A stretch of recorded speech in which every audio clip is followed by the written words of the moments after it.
Hello, and welcome to the SaWGuy podcast.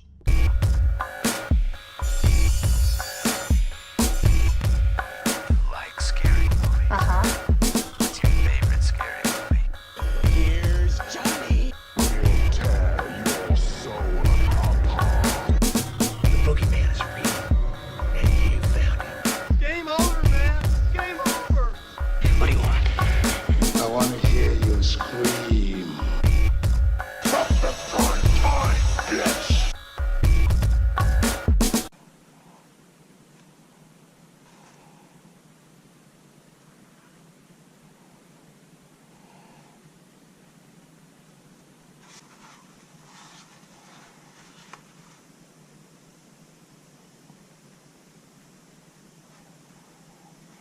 No, not this one. This one? But you're getting tired of this one, right? Hold on a second. Let me get another one.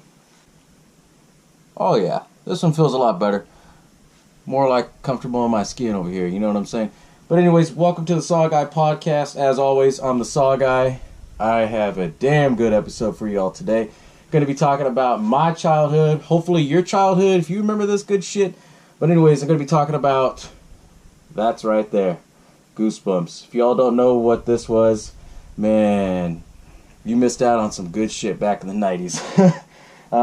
Besides the books, what I'm going to talk about is also, dun dun dun, the movies. I don't know if you all remember the movies, the TV shows. Well, they were miniseries. They really were. Yeah, The Haunted Mask, The Haunted Mask 2 were the two popular ones. I have a bunch of other ones, but I don't want to, put them all out there and be like, oh, I got this one, this one. No, we all know which ones they were. But anyways, welcome to the third episode of the SaWGuy podcast. Man, dude, I just thinking about all this shit brings back all my childhood. I was just, So, for those of you that don't remember, either the older generation or the newer generation, y'all probably seen the remake or the new movie with Jack Black, Goosebumps. And for what it was, that was a cool movie. I'm not going to talk about that. It wasn't my cup of tea. I wish they would have did a different route with it. But I'm going to tell you right now, I'm going to talk about everything about Goosebumps. So, obviously, the podcast is not that long. So, I'm going to try to make it short and sweet for you all to see if you remember things. But anyways, if you don't remember Goosebumps, what it was a bunch of these short stories put into chapter books, right? This all started in, I want to say 1992, 93 with the first one. And they got big back in the day in the 90s because of good old Stephen King, Stephen King stories, they were surreal. A lot of people liked them, but Stephen King was too adult-oriented for kids.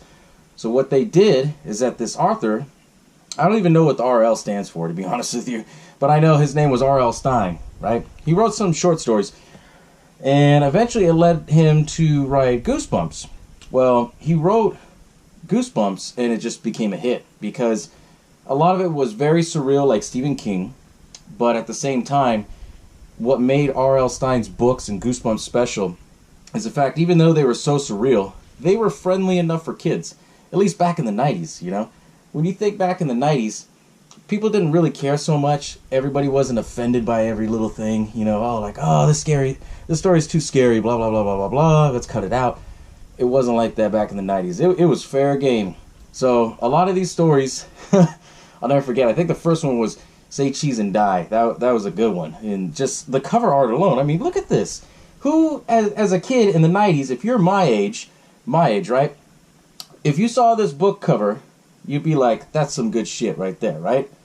The art alone just dragged you in. And then you look at the back. Look at the back on that, right there, For those of you that are listening to the audio podcast, I know you can't hear it, you can't see it. But I'm holding up a copy of Night of the Living Dummy 2. I'll post that picture up here in the video, just in case you wanted to see. But that picture alone was just like, the art was just like, holy shit. That always attracted me, was just the picture. But I remember it was such a craze on it because of the fact of, not only did the art hook you as a kid, but parents didn't care neither, because they're like, oh yeah, it's getting kids to read, which was cool, back in the day in the 90s, but Goosebumps were a thing, man. It's just, it blew up. It was a craze, and you had to be there to kind of understand that craze, because that craze was just like, holy shit, you know. But anyways, it started, I want to say 92, 93 is when the first book, his original stories had came out, but they didn't put them into actual books yet. But when, I think Say Cheese and Die was the first one, that came out between 93 and 94, and then it blew up. No, actually no, earlier than that. I want to say the end of 92, because I was alive at this time, you know, I remember that. But he wrote 62 original stories. You could still get the original ones, but I think now what they did is that they reboot them, different covers, things like that. But if you look on eBay or whatever, you can still find them if you want to collect them or whatever. But anyways, it was so popular that by 1995, 95, they started converting it into TV shows and movies. Well, the first one was The Haunted Mask. Everybody knows this because they made a big deal about it for kids and everything. Watch The Haunted Mask, watch The Haunted Mask. And they had 2 parts to it, because it's an hour movie. It's considered a movie, but anyways, they had 2 parts to it. But for some reason, at least in my area, they showed both of them at the same time, depending on where you were. Maybe they did one episode one week, the next episode the next. But it was still pretty cool. I mean, the way they translate the story and the art into it was just like phenomenal. But back to what I was saying, you know, what was the craze about? What was everybody crazy about Goosebumps? You know why Goosebumps was crazy? Because it introduced a lot of these kids who grew up in the 90s, their first take on horror and horror movies and horror stories and stuff like that. Because, let's see, I got some other ones here. This book right here, because he had More Scary Stories to Tell in the Dark, which we all know, or at least I would know, or my generation. But you had these stories, and then you had the rip-offs like these and other ones, and they were pretty cool, you know. They weren't as dark as More Scary Stories to Tell in the Dark, but they did basically the job, you know. They had some good stories, and it was very intriguing. It got a lot of kids into it. It got a lot of young adults, young adolescent teens, the tweeners, you know, back in the day is what they used to call it. But they got everybody into it, and that was the first take on horror. And it all started because, like I said in the previous episode, because of Stephen King. You know, Stephen King, he really put the mark on it with it. If he didn't do what he did, make those stories so out there, so surreal, you know what I mean? It wouldn't have came out as good as it was to bring in R.L. Stine and get that idea to build Goosebumps. But anyways, that was a whole craze with it. Actually, you're going to laugh. It wasn't Say Cheese and Die. I wrote it down in my notes. Welcome to the Dead House. And it was actually released in 1992. The end of 92. So see, I remember. There was some good stuff to it. But like I said too, with every story, it was so surreal. Like, say for instance, man, shit. There was a lot of stories. I mean, he had one of a killer sponge that would come alive. He had one with calling all creeps, where people were creeps and everything like that, and you eat a cookie, you turn into a creep, shit like that. Night of the Living Dummy, I know it's a play on Night of, Night of the Living Dead, things like that, so. But, I mean, that one was pretty cool. It was kind of a Chucky ripoff, or at least from the story. But all of his stories were so surreal, in a sense where, like, they would go back in time, or something would happen, you know, but it never talked about death. They would say, oh, they were never born, but they didn't die, you know. They had little twists like that, or, oh, you know, you got transported back into the past, you know, or, oh, your dad was taken over by a plant monster, stay out of the basement. And all those stories, and it was actually really cool how they did all that, you know, because they kept it intriguing, they kept it going, they kept it kid-friendly, you know, and that's how it was back in the day. And there's so many freaking stories. And when I was growing up, and I never got out of it, but through the years, when it got to like book number, like the late 50s, they started to kind of get watered down. So they did a bunch of spin-offs, like the Choose Your Own Adventure. So basically, you would open the book, you would read it, and then it would tell you, oh, do you want to go through this pathway, or do you want to go through this door? And it tells you which page to go turn to. And sometimes you would die, and sometimes you would go down that path and you see a werewolf or something, you know? That's when his books got into, like, really watered down and shit like that.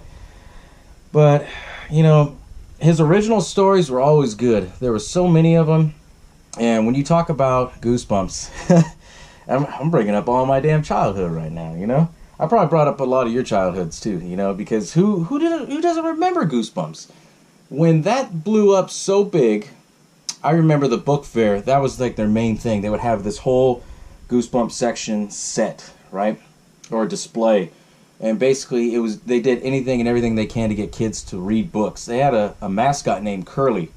For those of you guys listening to the audio part, I don't know if you remember Curly, but I'll post up a picture of that. I'll post up a picture on here too, so that way you'll see it, you know, probably at the end of the video or not.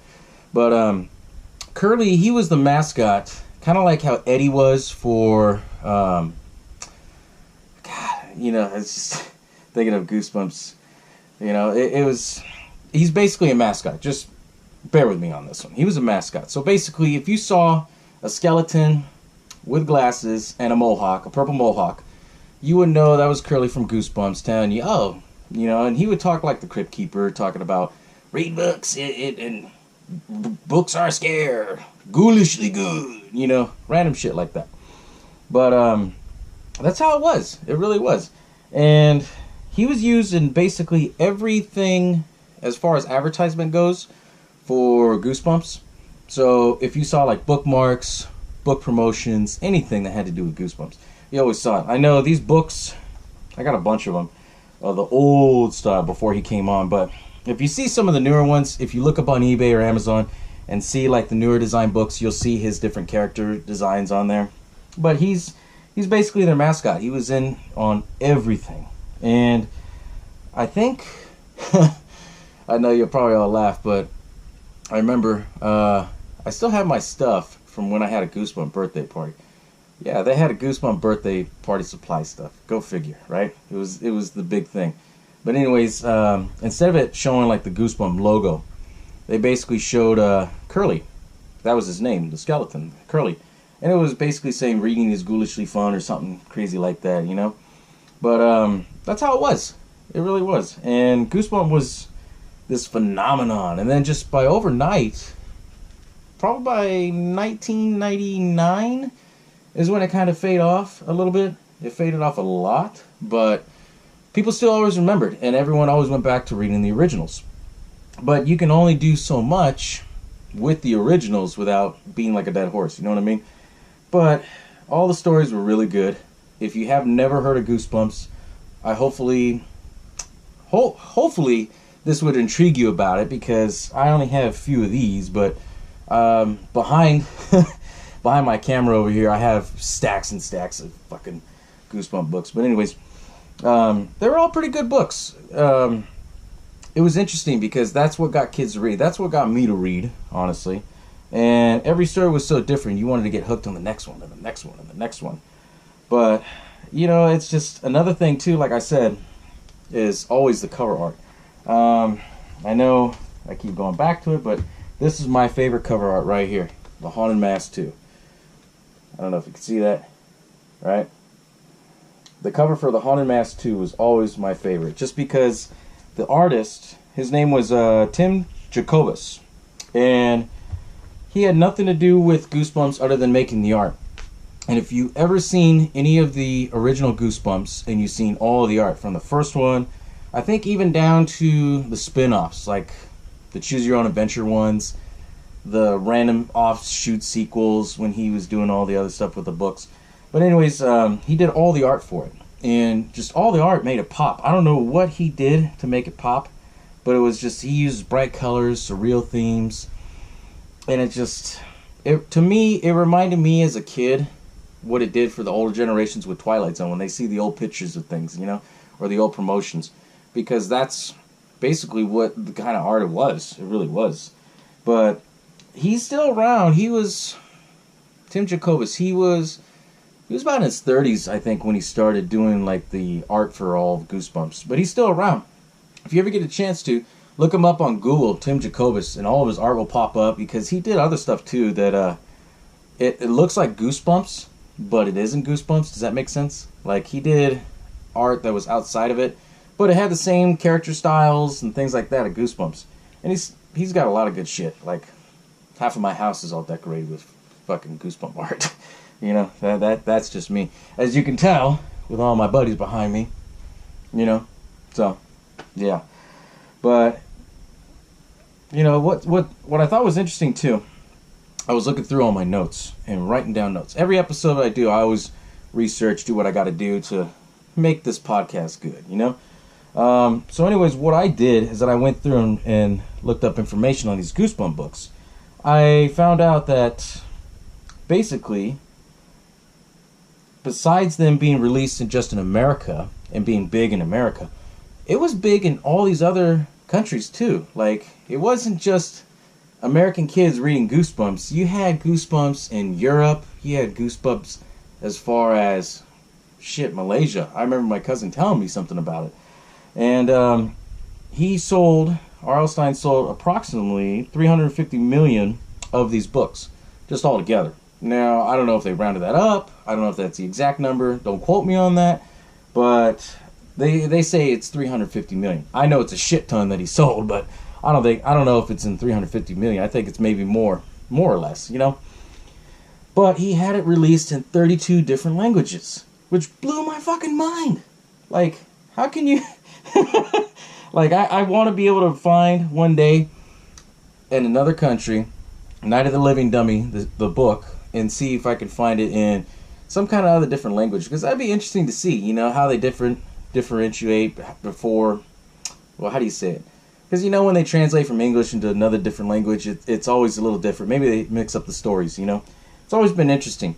Maybe they do that. I don't know. If you have a Goosebump book in a different language and you know something different about it, you know, comment, tell me, message me, let me know. Show a picture of it if you have it, because that'd be interesting to me to see. That would blow my fucking mind about that, you know? But, I mean, honestly, like, everything with Goosebumps, it all started just because of the books. Now, I know I've been rambling on about the books and R.L. Stine, who he was. He basically was just a normal, basic book author who, kind of like Stephen King in a way. He liked horror movies, he liked horror stories. But what I thought was kind of cool is that he marketed these to kids in a way where kids would get hooked, they're friendly, parents would actually allow them to read it. Because I don't know, everybody I grew up with, I don't know one person that never said, oh yeah, my parents never let me read Goosebumps because it was too scary. Really? I mean, everybody in my age bracket at least, I don't know personally about you guys, but if you had some stories, some funny, crazy things about Goosebumps, let me know, comment, message, you know, let me I'd be interested to hear about it, you know, because it's all interesting to me about it. Now, case in point, let me get into the TV shows. So, what happened in 1995, I think that was, he was already in the 30s, halfway done with the original series. He had 30 books in, and then that's when Fox, at the time, they had this thing called Fox Kids Club, right? It was, you get out of school, and they were after school cartoons or whatever. But anyways, they premiered the Goosebumps show. And the Goosebumps show had its own theme, had its own opening intro, and basically they meant to do it as a one and done thing. And the first one they ever did was a Haunted Mask, which is why I have that on there, which is why I showed it. And Haunted Mask, for what it was, I mean, you can look it up on YouTube. I've seen people post actual full videos of it, so you can see the whole episode. But it's not very long for what it was. I mean, I think it's like 45 minutes. Most of it's tied up with commercials. We all know about that with Walking Dead and all the other good TV shows they do right now. But anyways, when they did the episode, it was a hit. Like, nobody expected it to be something super big, because it was... If you watch it now, you know they did it on a budget. Okay, we get it. They did it on a budget, but for what it was just... The effects were right on the money. Everything about the art, the creativity, the look, all of that stuff, all matched the story and the imagination of what was going on. Like the Haunted Mask. Let me get my mask. This right here, they got that matching down to the wire on how it looked. I don't know if I'm putting it right there. Yeah, right there. I mean, there's no comparison, right? See? Boom. Boom. For those of you guys listening to the audio, I'll post a picture of it. So that way you all see what I'm talking about. Because I know you guys are probably thinking like, okay, why are you showing us this shit? We can't see it. Right? I know. But anyways, what was cool about the series, they would pick out the best stories and put it in. So obviously, if you had to pick a episode to do out of the whole series at the time when they had 30 books, you had to do Haunted Mask as your number one. Automatically. Eventually, later on, they did do Night of the Living Dummy. And then, I think they did Night of the Living Dummy 1. Then they did Part 3. Part 3 was the one where they had all the other dummies and everything. It was kind of cool how they did that concept. They had, the Haunted Mask 2 came on later on. It was probably like after a year or two of the show. They had the piano playing one. Forgot the name of that episode. Welcome to Horrorland. They had a bunch of other different ones. Calling All Creeps. But what was crazy is that for the good episodes, or the good stories, they made those like hour-long, 45 minutes. Like the Haunted Mask 2. Those are the main ones. All the other ones that were kind of oddball, they stuck with 30-minute ones. And then eventually, they changed it from like after-school program to Saturday morning. No, they did Saturday night. Then they did Saturday morning for them. And what was cool about that is that the ratings were through the roof with it. So they kept making them. So I think they have at least close to 25, almost 30 episodes, if I'm not mistaken, all together. And that's including the hour-long episodes and all that and everything. But it was pretty cool how they did it, because they basically built an empire of Goosebumps. It was this whole new thing, and it was really cool. If you lived in that time, comment, let me know what you think about it. I'm really interested to hear what everyone has to say, because I'm excited as fuck still talking about this. I'm like, oh shit, I get to do an episode on Goosebumps. What the hell? But anyways, it was pretty cool, because they did a lot of different unique stories with it. And they ran a lot with it. But towards 1999, there was just that change of things. You know, a lot of people kind of got out of it. I think that was when my generation kind of grew up, from teenagers to young adults, around that range, you know. That's where a lot of people, at least I remember it. Don't quote me if I'm wrong, but quote me, you know what I mean. But anyways, they switched it up, and it was, I don't know, it kind of sucked that they switched it up, because for what it was really good, but it's just the downfall on it kind of sucked. And then eventually it fell off the earth in the mid 2000s.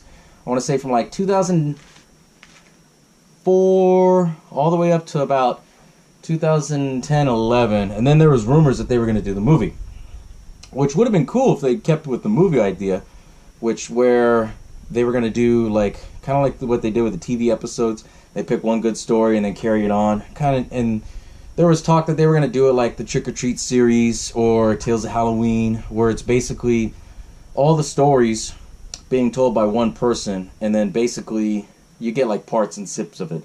You know, so every story would be like cut into 15 minutes to make like a 2-hour movie, which would have been good. But then they threw a curveball, and they basically got Jack Black, which I wouldn't put him on the top of my list, but they put Jack Black to play R.L. Stine, the author, and basically his books come to life and all of his characters come out. Don't get me wrong, it's a cool concept, but execution was... But I know it's garnered for kids. I'm a big kid myself, but, you know, I don't know. But I would have hoped they did it better, but I don't know. There's talk about doing a sequel right now, you know, so it's 2018. They might do a sequel, we'll see. I think it came out 2014, you know, around that time, so maybe. If they do a sequel, we'll see, you know. But anyways, they did that really good as far as bringing the characters to life, you know, the effects and everything.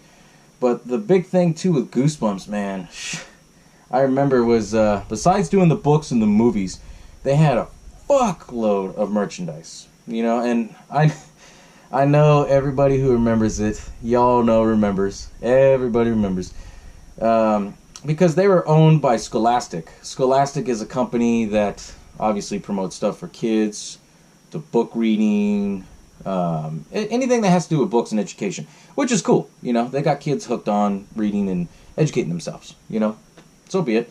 But what they used to do, and I remember this as a kid back when, some of your bigger department stores, they would sell like those books, like back to school folders, 25 cents, notepads, $1, whatever, Well, anyways, they would have pictures of Goosebumps. So they would have like the big hamster on one of them. They had binders, they had folders. I wish I had all my shit out here to show you, kind of be like, well, yeah, they really did. I remembered a lot of it. I don't know if y'all remembered any of it, but I remember they marketed the hell out of it. Everything from, besides the books, the movies, they also had t-shirts. I remember as a kid, I would have every t-shirt of every story. And then they had the glow-in-the-dark variants and all that stuff. And everything was all cool about it. It really was. But they marketed the hell out of it back in the day, too. And they did really good on it. As far as, because basically they kept interest and things like that of it going. As far as video games go, I know there was talk about them doing a video game. I don't know if they ever did. If they did, please comment on here. Let me know. Message me because I'm kind of interested. But I know they did a video game of it afterwards when the movie came out. Something that tied in with the movie, but I'm talking about like the TV shows and stuff. I want to say they did, but I can't remember or recall if they did. But yeah, I mean, Goosebumps, for what it was, it changed everything. It brought on a lot of different surreal themes. And it came around the same time as Are You Afraid of the Dark? Now that was another good one. That's an episode for later, Not the next one. I don't want to put too close to Goosebumps. But anyways, they brought on a lot of good stuff with some different surreal things. My only regret that they never did for it, and correct me if I'm wrong on this, comment me, say I fucked up or something, but I don't recall them ever doing one on a clown, like a killer clown or a creepy clown. That would have been a damn good story if they did that. I think most of it had to do with creatures, most of it had to do with turning into something, going back into time, dealing with crazy masks and shit. They had everything except a clown. I don't understand that. But then again, I do understand it because back in the 90s, clowns weren't as scary as they are now. You didn't have people dressing up as clowns, running around trying to scare people, talk shit, do whatever. You know what I mean? But it was one of those things where that was my only regret that they never did with Goosebumps. But all the other stories are good. I mean, they did have a crazy dog one. Reminds me of a man's best friend. They did have dolls, creatures, basically anything you could think of. If you shotgun an idea to the wall, basically Goosebumps had a story for it. Everything except clowns, which is interesting. So, I don't know, maybe keep your eyes on that one with clowns, But, I think, for what it was, for everything that they put up to, everything that R.L. Stine did, to me, I would go as far as saying, as far as horror stories go, he did what Stephen King did. He basically he re-excited the newer generation for horror movies and horror stories, and it kept it going, And now that you got past the 2000s and the 2010s and the decade area and everything like that, there hasn't been really anything interesting as far as like getting kids hooked on it, to get the young adults, the young teenagers into it. I mean, yeah, you got cool movies or whatever, but, nothing like Goosebumps back in the day, man. And the way that they could market things back in the day was just like fucking phenomenal, man. Trading cards, Pogs. Y'all remember Pogs. I had Pogs. If I had Pogs, y'all had Pogs, But they had Pogs.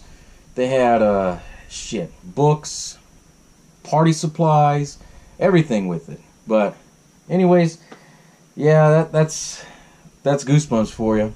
But final note on this, just if you never heard of Goosebumps, if you remember Goosebumps, and I hope I brought back some nostalgia for y'all, get a chance to look it up on YouTube, see if you can find some of the old episodes and watch them, because there was some good shit back in the day. Maybe it might bring back some old memories for you. it sure as hell brought back memories for me, and I had to go back and read almost like half of the shit that I have here right now. But if not reading up the stories, look up the art too. Tim Jacobus, his art is just fucking phenomenal too, you know. So if you ever get a chance to, like, I know for me, I know he sells, I think he sells print arts or whatever, but what I do is that I usually just, like, to me, I like to save the art. I like to look at it. I like to appreciate it. You know, little things like that. But I mean, a lot of, wow, a lot of good stuff with it. You know what I mean? So if at the end of the day, if you get a chance to look up Tim Jacobus, see if you can, you know, find a book or two from the series and read it. You know, bring back some nostalgia. Check out the movies, the TV shows, because Goosebumps, you can't talk the 90s without bringing up Goosebumps in horror films, or in horror just in general. Because in the 90s, you had Goosebumps. That was a big thing that kept us going, you know? But anyways, I'm glad y'all joined this. I'm glad y'all sent me some comments on the other previous episodes. So, some good food for thought, you know? So, hopefully, the next episode, you'll enjoy that one too. Kind of brings into what I was talking about earlier. But anyways, thanks for tuning into the SaWGuy podcast. Hope you enjoy. I'll see y'all next time, alright?